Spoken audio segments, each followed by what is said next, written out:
வித்தியாசமான சுவையில் பீன்ஸ் பொரியல் எப்படி பண்ணலான்னு பார்க்கலாம் வாங்க. காமுடி தேங்காய் எடுத்திருக்கேன், 1 ஸ்பூன் சோம்பு, 8 மிளகு, 1 ஸ்பூன் ஜீரகம், 2 காஞ்ச மிளகா, 2 பூண்டு. இது எல்லாத்தையும் மிக்சியில் தண்ணி விடாமல் குறகுறப்பாக பவுடர் பண்ணி வந்துடலாம். 2 ஸ்பூன் எண்ணெய் விட்டுக்கலாம், 1 ஸ்பூன் கடுகு போட்டுக்கலாம், 1 ஸ்பூன் உளுத்தம்பருப்பு, 1 ஸ்பூன் கடலைப்பருப்பு சேர்த்துக்கலாம், ஒரு காஞ்ச மிளகா கிள்ளி போட்டுக்கலாம், கருவேப்பிலை போட்டுக்கலாம், ஒரு பெரிய வெங்காயம் கட் பண்ணி வச்சுருக்கேன் அதை சேர்த்துக்கலாம்.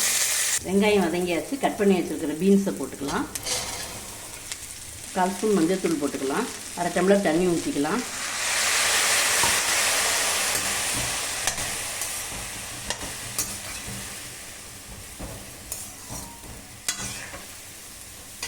மூடி போட்டு மூடி வச்சிடலாம், வேகட்டும். வெந்ததுக்கப்புறம் பார்க்கலாம். இப்போ பார்க்கலாம், பீன்ஸ் நல்லா வெந்தாச்சு. தேங்காய், பூண்டு, மிளகாலாம் பவுடர் பண்ணி வந்ததை போட்டுக்கலாம்.